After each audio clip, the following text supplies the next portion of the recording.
E aí pessoal, tudo bem? Olha só, antes de irmos ao conteúdo, quero te informar que aqui você encontrará os melhores cortes quando o assunto é saúde, beleza? Dito isso, peço que confira no link abaixo as melhores ofertas de livros sobre este tema na maior plataforma de livros do mundo, a Amazon. O lance das redes sociais. Você tá colocando um cenário meio apocalíptico aí, uma coisa meio triste que a gente tá. A humanidade tá desembocando por uma imbecilidade. Tem até um filme, né, que é Idiocracy, né? Alguma coisa cara, assim, já né? me falaram várias vezes cara, esse filme, tem que não ver. assisti ainda, cara. Que Mas já me o cara falaram. vai pro futuro e só a galera toda é cretina, burra. Ou então mesmo no Wall-E, né? Aquele desenho da Que é um da robozinho? Pixar. Que é um robozinho. Que você tem aquela sociedade onde todo mundo é gordo, todo mundo parado e comida pra caramba e não sei o quê. Você falou dos problemas e a gente podia tentar falar das soluções, né? Dos caminhos. Você falou algumas já de estimular, né? A esses pequenos estresses. Mas e o lance da atenção que dá a impressão que todo mundo tem TDAH. Porque Transtorno de déficit de atenção e hiperatividade. Porque tem muita coisa te chamando atenção, né? Tudo é colorido, tudo é gostoso, tudo é... Isso é interessante. Pensa assim, ó. Eu vou tentar dar uma resposta mais completa. O seu cérebro, quando você nasce, o seu cérebro, ele é como se fosse uma massinha de modelar, bem molinha. Pensa assim, quanto tempo você levou pra aprender a caminhar, cara? Pô. 1 ano e pouco? 2? A gente... É isso aí que a criança leva pra caminhar, né? Por aí. 1 ano e meio, 2, né? Pensa quanto tempo você leva 1 ano e meio pra aprender a botar um pé na frente do outro. Por que você leva 1 ano e meio pra caminhar? Porque é muito difícil caminhar. Por mais que não pareça, mas é um comportamento muito complexo. Distribuição de peso...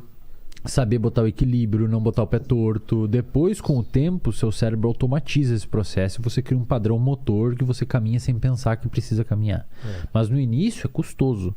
Eu sei que eu comecei falando um negócio nada a ver, mas eu vou chegar no TDAH, tá? Só preciso contextualizar antes para as pessoas entenderem. Dirigir a mesma coisa. Dirigir a mesma coisa. Mas olha que interessante. O cérebro de uma criança, digamos que a gente vai plotar num gráfico. Vamos imaginar um cérebro, uma linha num gráfico, desde o nascimento até a morte de uma pessoa. Vamos botar uma linha num gráfico referente à capacidade que o cérebro tem de se alterar frente a novas experiências. A gente pensa assim, ó.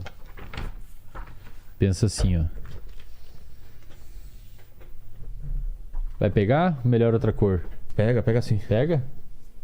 Imagina assim, ó. Me vê isso, boa. Imagina assim, ó. Isso aqui é em anos. Tá. E aqui é a capacidade do cérebro mudar. Tá. Capacidade do cérebro mudar. A gente chama também de neuroplasticidade. Tá? Quando você nasce, 0 anos, 10 anos, 20 anos, 30, 40 e assim por diante. Quando você nasce, a sua capacidade, a sua neuroplasticidade é extremamente alta, cara. Isto é, quando você nasce, você tem uma capacidade gigantesca de mudança de cérebro. Por que o seu cérebro tem muita capacidade quando você nasce? Porque você precisa aprender muita coisa nova. Você precisa aprender a caminhar, você precisa aprender as texturas dos objetos, você precisa aprender cores. Engolir, mastigar. Engolir o rosto do seu pai, o rosto da sua mãe, sons. O seu cérebro está sendo bombardeado, velho, por vários estímulos. E quando você nasce, o seu cérebro tem mais capacidade de mudança por conta da demanda. Você tem que aprender muita coisa nova. Certo. Tanto é que ele é tão plástico que se você privar um olho de receber estímulos visuais, atrofia uma parte do cérebro envolvida com detectar luz. Ah, é? É porque você precisa estimular. É por isso que para uma criança, objetos, tocar, cores é extremamente importante, cara. Extremamente importante. Com o passar do tempo, isso começa a cair. Tá.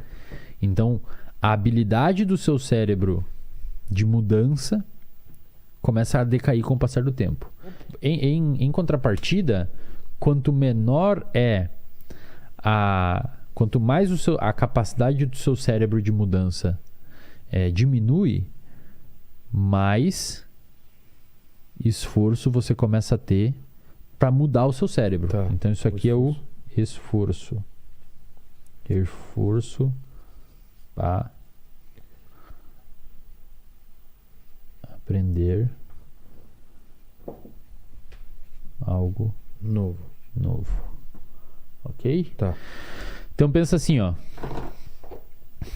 Quando você é pequenininho, quando você é criança, sei lá pelos 2, 3, 4, 5 anos de idade, você tem uma capacidade gigantesca de aprender algo e você tem pouco esforço atribuído em cima daquilo. Certo. Vamos dar um exemplo. Uma língua. Cara, se uma criança quiser aprender uma língua nova, ou se um pai quer que o filho fale espanhol, inglês, alemão, sei lá, quanto antes começar, melhor. Tá. Por quê? Porque o cérebro é mais plástico, então o cérebro consegue mudar mais fácil com menos esforço. Se você for aprender uma nova língua aqui, com 35, você vai ter que se esforçar pra caramba, porque a sua capacidade de mudar é pequena. Entendi. Você consegue, mas um moleque de 5 anos vai aprender inglês muito mais rápido do que alguém com 35. É incrível, cara. Eu fui para os Estados Unidos, criança de 4 anos falando muito melhor do que eu. É que assim, eu conheço um professor, que é amigo meu, que ele foi fazer um pós-doc na Inglaterra, com o filho, foi meio que arquitetado na época que o filho dele tinha 4, 5 anos. Pra ficar 2 anos lá fazendo um pós-doutorado. O moleque aprendeu, cara. Claro. Aprendeu sem sotaque. Porque foi exposto àquela... Putz, que o maravilha. cérebro nem sabia português direito. Então você inunda ali, ele cresce... Tipo assim, se eu perguntar pra você, como é que você aprendeu português? Você não sabe. Exato. Tá, sei lá, velho. Um dia eu falava português. É isso com crianças que você expõe a nova língua. Não, ela aprende sem saber. Ele aparece com uma quantidade de palavras novas e jeito de falar que não foi a gente que ensinou. Exato. E olha que legal, cara. Imagina você perguntar alguma coisa pra ele e falar assim, na verdade eu quero. De onde ele falou, na verdade eu quero? Ele escutou isso. Alguma coisa, né? Exato. Olha, eu vou querer. Tipo, não é uma coisa que ele nunca falou e de repente ele fala, olha, eu vou querer. É, legal, cara. Criança é muito maneiro. E olha que legal. Existe um ponto de cruzada aqui, cara. Entre as duas coisas. Eu desenhei esse gráfico aqui, ficou meio errado, era para ser mais ou menos aqui, ó. Tá. Porque esse ponto de cruzada, ele é mais ou menos pelos 25 anos. Tá certo. Nos 25 anos, o seu cérebro, ele acaba... Não é que acaba, mas nos 25 anos você começa a ter menos o que a gente chama de neuroplasticidade passiva. O que significa isso? Até os 25 anos... o seu cérebro aprende de uma maneira mais fácil, sem você atribuir tanto esforço a alguma coisa. Ou seja, até em média, os 25 anos, você aprende mais fácil sem se esforçar tanto. Tá. Depois dos 25 anos, você precisa ter o que a gente chama de neuroplasticidade ativa. Isto é, você tem que atribuir um esforço para aprender uma coisa nova. A gente vai voltar para o TDAH, eu não esqueci do TDAH. Vamos dar um exemplo. Uma criança, um adolescente que está aprendendo inglês, ouvindo música, não sei o quê, muitas vezes ele aprende uma coisa sem necessariamente entender como aprendeu. A pessoa sabe. Cara, um adulto para aprender papel, caneta em inglês, ele tem que... Bom, isso aqui é papel, caneta, você tem que jogar a sua atenção em cima daquilo para o seu cérebro mudar. E, cara, é exatamente isso que os estudos mostram. A neuroplasticidade, ou seja, a mudança estrutural do seu cérebro, depois dos 25 anos, ela é principalmente induzida por foco. Ou seja, quando você está aprendendo alguma coisa nova, depois de em média 23, 25 anos, que digamos que encerra esse ciclo de neuroplasticidade passiva, quanto mais foco e esforço você atribuir em cima daquela tarefa, esforço cognitivo, mais o seu cérebro vai mudar via foco e vai reorganizar os grupamentos de célula, que a gente chama de neuroplasticidade, e vai armazenar aquela informação. Tá?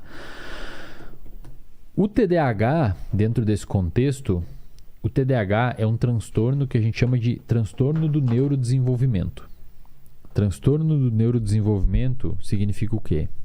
Que o paciente com TDAH, ele tem um desenvolvimento cerebral diferente de um paciente sem TDAH. Posso fazer outro aqui? Claro. Posso fazer outro aqui? Uma das... Imagina que assim, ó. Isso aqui vai ser bacana, cara. Imagina que você tem um cérebro aqui. Tá?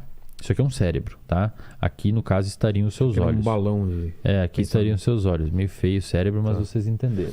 Uma região do seu cérebro especialmente afetada no paciente com TDAH é essa região aqui da frente, que a gente chama de córtex pré-frontal. A região do córtex pré-frontal é uma região muito envolvida com atenção, controle do comportamento, projeção de futuro, e uma das principais coisas que o córtex pré-frontal faz é sustentar uma atenção motivada por um período um pouco mais longo em uma determinada tarefa. Exatamente o que o paciente com TDAH muitas vezes não consegue fazer. Ou seja, o paciente com TDAH, ele olha isso daqui, ele começa a ler um livro, e aí logo depois ele sai daquele livro, vai tomar um café, liga para não sei quem, fala no WhatsApp, vai no TikTok. Quando vê, passa horas e ele volta a fazer a tarefa porque ele lembrou que tinha que fazer a tarefa. Então pensa assim comigo. O paciente com TDAH, ele tem... Primeiro, não é que ele tem necessariamente pouca atenção. Ele tem muita atenção em muitas coisas. Então, se o paciente TDAH está aqui falando com nós e bate uma porta, passa um carro, dá um barulho lá fora, ele joga a atenção para lá. É quase como se o sistema atencional dele ou o sistema gerenciador de atenção dele estivesse furado. E em vez de bloquear coisas paralelas, ele pega essas coisas paralelas. Vaza. Então, poderia dizer até que ele tem muita atenção e não pouca atenção. Exato. Ele tem uma dificuldade de canalizar a atenção para um lugar. Por quê? Essa canalização da atenção para um lugar, ela depende de um pouquinho de motivação. Então você tem que sustentar minimamente a motivação numa tarefa para você conseguir não deixar a sua atenção fugir. Então imagina que você começa a ler um livro. E aí acontece alguma coisa, o seu celular brilhou ou vibrou, e você está lendo o livro. Cara, para você não sair daqui e ver o que aconteceu, você tem que ter um pouquinho de motivação para olhar e ficar lendo o livro. Isso quem faz é o córtex pré-frontal. Por quê? Volta aqui, diretor, para mim aqui. Porque você tem um núcleo aqui, ó, chamado de uma área aqui chamada de área tegmentar ventral.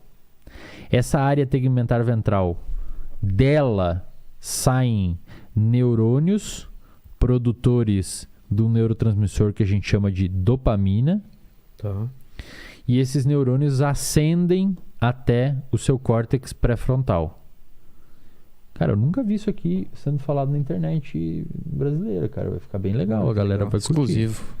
Ó, esses neurônios saem, eles saem para o córtex pré-frontal, da área tegmentar ventral, e também vão em direção a uma outra região do seu cérebro, chamada de núcleo accumbens. Núcleo accumbens. O núcleo accumbens é também denominado de sistema de recompensa.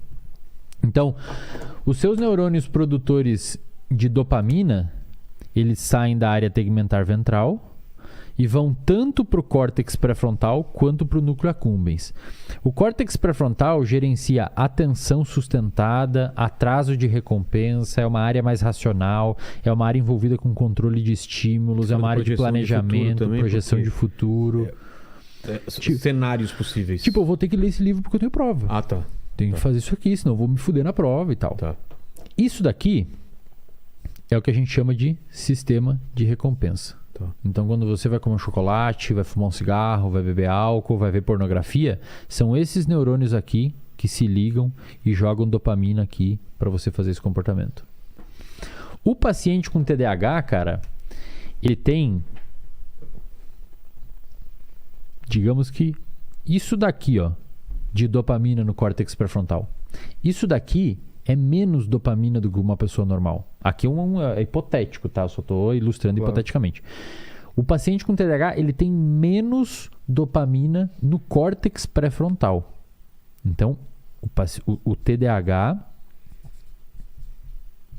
menos dopa no córtex pré-frontal. O que isso daqui resulta, cara? Isso daqui resulta em uma incapacidade de sustentar a atenção, porque existe uma pequena desmotivação em continuar fazendo aquilo ali.